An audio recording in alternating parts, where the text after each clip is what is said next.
Hi, I'm Will Dangler, and this is the second episode of The Art of Math Proof. Now, in the first episode, we briefly touched on what is a math proof from a very high level, and then we jumped into talking about the integers, and in particular, the even integers. So, let's recap now. We said that a math proof is a formal logical argument used to show that a mathematical statement is true, and we said that, well, this is, a fine definition. It doesn't really help us too much with identifying what exactly is a math proof, and it certainly doesn't help us write one. So we quickly moved on to thinking about what were some mathematical statements. What exactly is the logical argument of a math proof used for? And we came up with a couple of examples, and one of the examples we zeroed in on was the sum of two even integers is itself even. And while that's a fine statement, after looking at it a little more closely, we realized we needed to be a little more clear about some of the terms in the statement if we were going to create an argument to show that this statement was true. In particular, we said we needed to know what exactly the integers were and what exactly it means to be even. And so we jumped into the integers, and the integers, which I have right here, very simple, something we've all worked with for a very long time. They include the counting numbers, 1, 2, 3, 4, and so on. They've got 0, and then the negative side of the counting numbers, -1, -2, -3, -4, and so on. We also said that when we have two integers, we know how to do a couple things. In particular, we know that if we add together two integers, then their sum is going to be an integer, which I've written right here. If x and y are any two integers, then their sum, which I represent as x plus y, we know that'll be an integer. And we also said the same thing about the product. Again, if x and y are any two integers, doesn't matter what they are. If I multiply them together, I'm going to get another integer. Okay, great. So we've now tackled sort of what are the integers. So let's look at what it means to be even again. We said an integer is even. There's another integer I can multiply by 2 to get that first integer. Or a little more simply, let's call that first integer w. So the integer w is even. If there exists a second integer, let's call it q, such that w is equal to 2 times q. Great, and just as before, we could have chosen any variable names to go in here. W, Q, it didn't matter. We could have gone with A and B, X and Y, whatever we wanted to. We were just using these as placeholders to reference the first integer and the second integer. Then we wrapped up the first episode by sort of applying this definition of evenness to some numbers we know are even and some we know are odd to make sure things made sense. So when we did that, we found that the definition does make sense. And so I've written out some examples here. If we take w equal to 8, then we can show that 8 is equal to 2 times 4, in which case our q is 4, which is an integer, and therefore 8 is even. Similarly, negative 314 can be written as 2 times negative 157, and negative 157 is an integer, and therefore negative 314 is even. And I've done an odd integer up here as well. I said 23. Well, 23 is equal to 2 times 23 halves. So in this case, our q would be 23 halves. And that's a rational number that is not even, and that is not an integer. And therefore, 23 is not even by our definition of evenness, because we said that the second value has to be an integer, not just any rational number. Great, so we've now recapped. We now have a better idea of what is an integer, what does it mean to be even. So how exactly do we use this information over here to prove that the sum of two integers will be even as well? Well, if we want to create a formal logical argument, how would we go about doing that? Well, it's we're talking about adding together two even integers. So why don't we just take two even integers and add them together? Okay, well, let's just say that x, let x be an even integer. What is x? I don't know what x's value is. All I know about x is that it is even and an integer. Let's take a second one because we need to add together two even integers. So we're just gonna call this one y. We'll let y be an even integer. And just as with x, we don't know what the value of y is. However, we do know something about y. We know that it's an integer, and not only that, that it's an even integer. Okay, so how does this help us? Well, we want to talk about the sum of two even integers. And, well, I've got two even integers here, x and y. I don't know what x and y may be exactly, but I know that they're even integers. So, if I know that they're even integers, we know that we can add integers. If x and y are two integers, then x plus y is an integer. So, we can add them together. Let's give their sum a name. So we're gonna let z equal x plus y, the sum of x plus y. And because we know when we add together two integers that we'll get another integer. So we know that z equal to x plus y is an integer. Great. So we've got two even integers, x and y, and we can talk about their sum as z, x plus y. We can talk about it as x plus y. We could say it's the sum of x and y, or we could just say it's z. They all mean the same thing in this argument. Great. So how are we going to go about showing that the sum z is even? Well, let's look at what it means to be even. An integer w, or in this case z, our integer z is even. There exists a second integer, q, such that z is going to be equal to 2 times q. So we'll be able to show that z is even if we can write it in the form z is equal to 2 times some other integer q, where q is an integer. So we have z is equal to x plus y.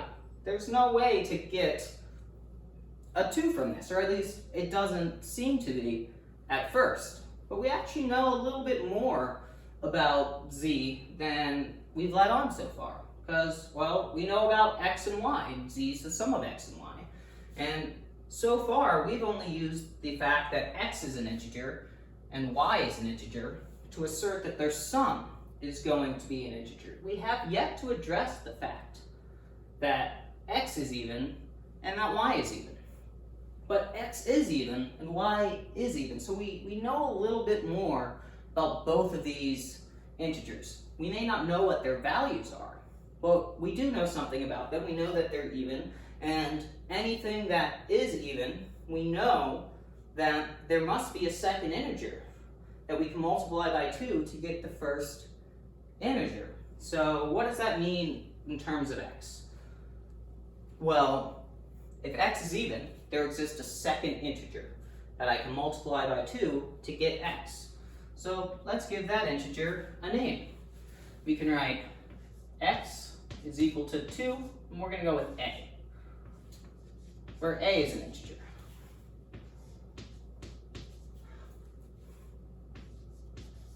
And just as before, we don't know the value of a, because we don't know the value of x. But since we knew that x was even, we know that a must exist and must be an integer, and that x is equal to 2 times a. In a very similar manner, y is also an even integer, so therefore there exists a second integer. We can multiply by 2 to get y. So let's give that integer a name.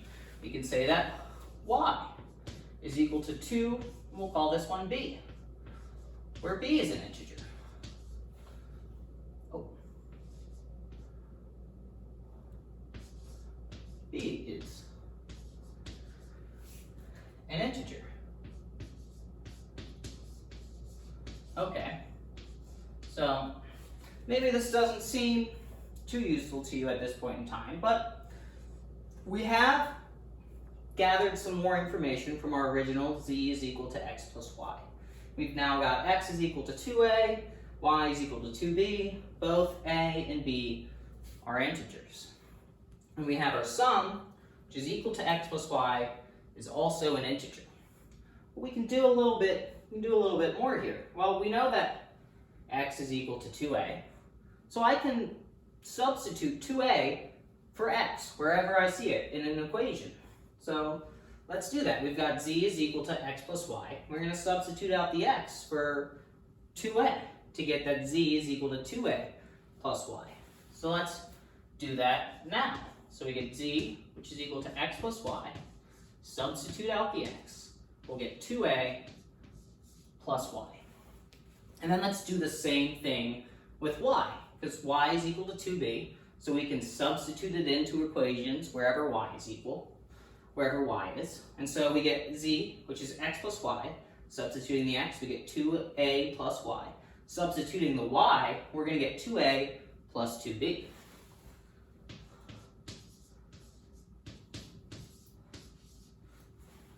So now we're a bit closer to showing our end result. What we wanted to do is show that z is equal to 2q, where q is another integer. If we do that, we show that z is even. And right now we have that z is equal to 2a plus 2b, which is 2 times an integer plus 2 times an integer, which is very, very close to the final form we need. If we only had just the 2a piece, we'd be done. Okay, so what can we do? Well, we know from algebra that I can pull the 2 out, I can factor out the 2 from right here. So let's do that. I can do 2a plus 2b is equal to 2 times a plus b. Okay, now we're looking much closer to our form. We just have a single 2. We've got this weird a plus b term. It's not really matching too closely. But what do we know about a plus b? Well, what is a? A is the integer, is the integer that we multiply by 2 to get x. So we know a is an integer. And what do we know about b? Well, b is the integer we multiply by 2 to get y. So b is also an integer. And we said, hey, if we add together 2 integers, we're going to get another integer. And so that means that we can call a plus b another integer. We can call their sum an integer. Let's call it c. C is equal to a plus b. And we know it is an integer because a and b are integers. Okay, so let's do one final substitution. Now we've got c is equal to a plus b. So I can substitute it into here. And we get that z, which is equal to x plus y, which is equal to 2 times a plus b. It's going to be equal to 2 times c, where c is an integer. So let's look at what we have here. We've got z, which is the sum of x and y, is equal to 2 times c, and we know that c is an integer. Let's look at our definition. An integer, w, or in our case, z, is even. There exists a second integer, q, or in our case, c, such that w equals 2q, or in our case, z is equal to 2c. We've got that. Z is equal to 2c. And so, since we've written z, the sum of x plus y, as 2 times another integer, officially matches our definition of evenness. And if it matches the definition of evenness, that means it is even. Thus, we have proven that the sum of 2 even integers is itself even. Now, some of you may be sitting there wondering, why exactly is this a proof? You just came up with a bunch of variables and plugged them in and manipulated an equation. And I sympathize with you, I do, but we did a little bit more than that. We started out with our statement, and we really examined the statement and the objects in that statement.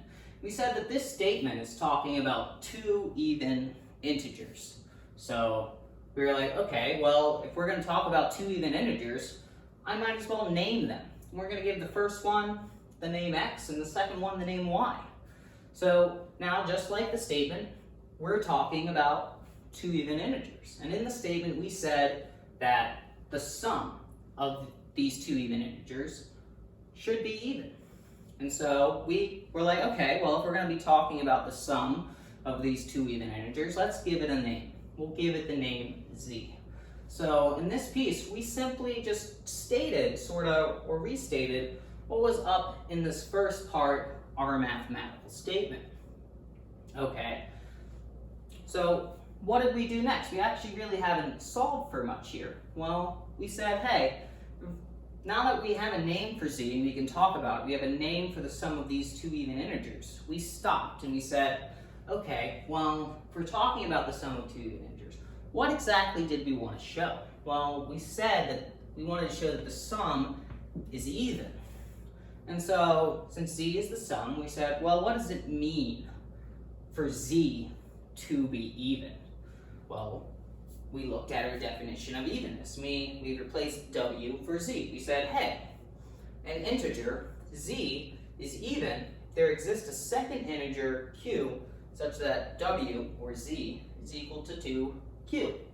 So we just took that and we wrote that down. We said, hey, if z is even, we'll end up being able to write z is equal to 2 times q, where q is another integer.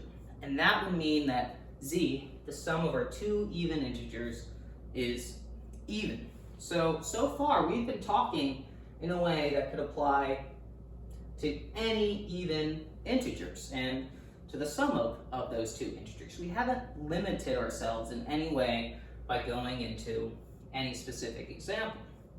So we sat here and we looked at our equation. We said our sum, which is equal to x plus y, is an integer.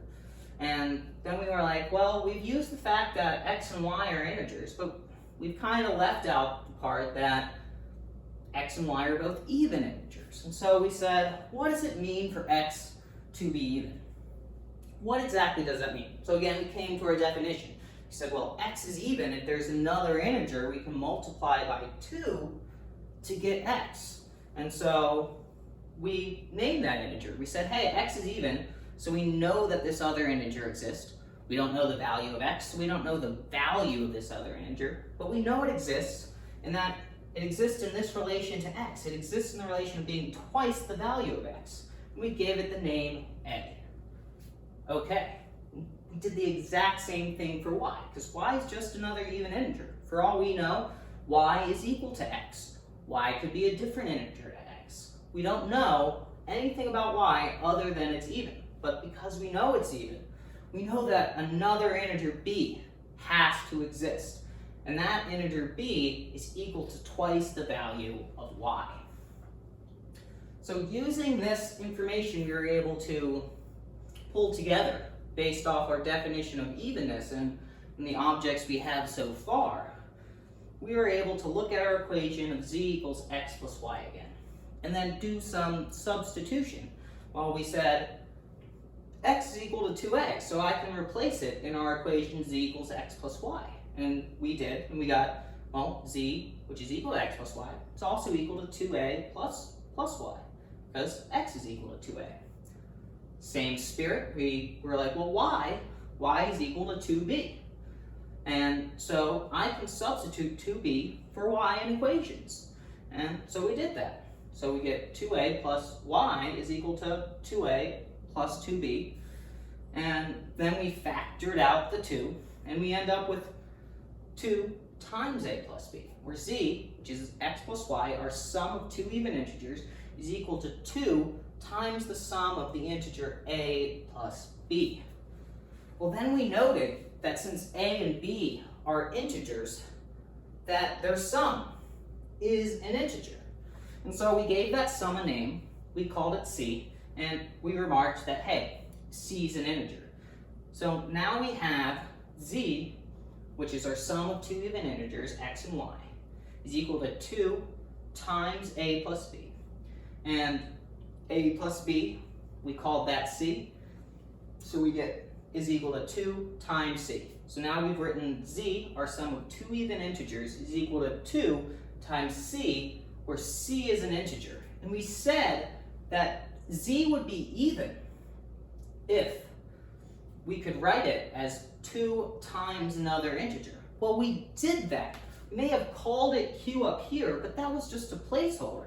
We ended up calling it c when we got to it, but we did in fact show that z, which is equal to 2c, is equal to 2 times an integer. So we know c is an integer because it's equal to a plus b. And we know that a and b are integers because a is the integer you multiply by 2 to get x, and b is the integer you multiply by 2 to get y. And z, being the sum of x and y, these two even integers, is now even. So we've shown, without a doubt, that the sum of these two even integers, x and y, is even. And we wrote our argument in a way that x could have been any even integer in the world, and so could y. We never limited x and y beyond the fact that they were just even integers.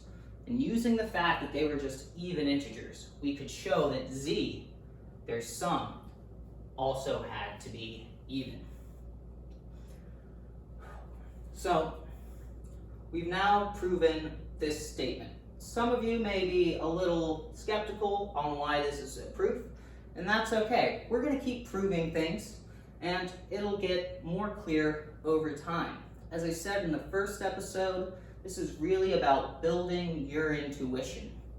So that's all for the first episode of this second episode. In the next episode, we are going to be proving that the sum of two odd integers is itself an even integer. So very similar. If this was a little foggy, I'm sure it'll make next sense by the end of the next episode. This has been Will Dangler and the Art of Math Proof. Until next time.